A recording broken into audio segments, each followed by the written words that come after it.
जाता है अपने आप।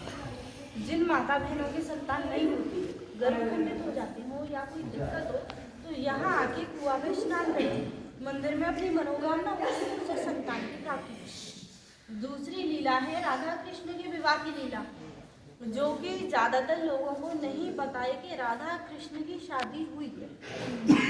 मालूम इसलिए नहीं है क्योंकि हम लोग भागवत जी ज़्यादा सुनते हैं, तो भागवत जी में इस बारे में कोई जानकारी नहीं है। हमारे 18 पुराण हैं, उनमें से एक आता है ब्रह्म वैवर्त पुराण। उसमें दिया हुआ है कि इसी स्थान पर राधा कृष्ण की शादी ब्रह्मा जी ने कराई। ब्रह्मा जी ने ही कन्यादान किया है। हमारे हिंदू रीति में जितने भी विधान पूरे हुए हैं, जैसे वेद मंत्रों के, हवन के, फेराओं के, लास्ट में विधि होती है मांग में सिंदूर देने की। जब मांग में सिंदूर नहीं दिया जाता है, शादी मान्य नहीं होती। तो यहाँ के जो दर्शन है, आप लोग ध्यान से दर्शन करना। ठाकुर जी का हाथ राधा रानी की मांग के ऊपर है, दिखाई दे रहा है, दिखाई दे रहा है। इस तरीका से चुटकी है हाथ में। ऐसी दिव्य छवि आपको कहीं भी नहीं मिलेगी। हर जगह आप लोग दर्शन करोगे,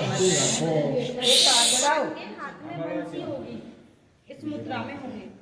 यहाँ पे बंसी नहीं है भगवान के हाथ में।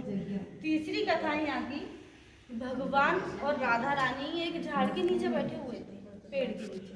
तो भगवान कहने लगे कि हे राधे, इस वन के ऊपर प्रसन्न होके आज इसको एक वरदान देता हूँ कि जो भक्त यहाँ पर आएगा, इस कुएं का आचमन करेगा, तो उसे 10 अवतार के दर्शनों का फल प्राप्त होगा।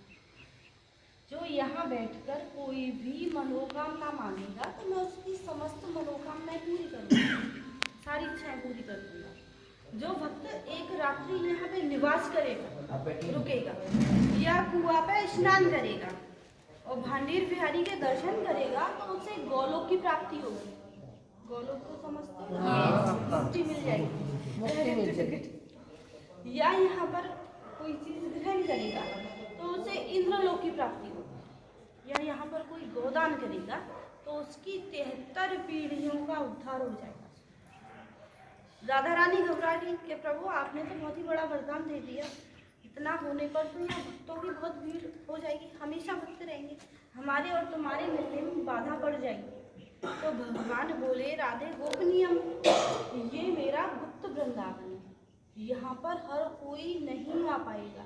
जिसके ऊपर मैं विशेष कृपा करूँगा वही भक्त यहाँ पे आ सकता है, हर किसी को यहाँ आने नहीं दूंगा। तो जिसके ऊपर विशेष कृपा होती है वही भक्त यहाँ आ सकता है, राधा रानी की इच्छा से।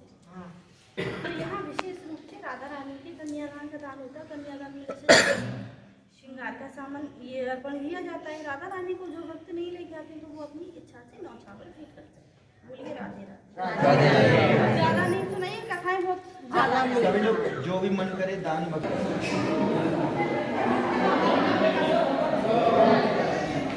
Thank you.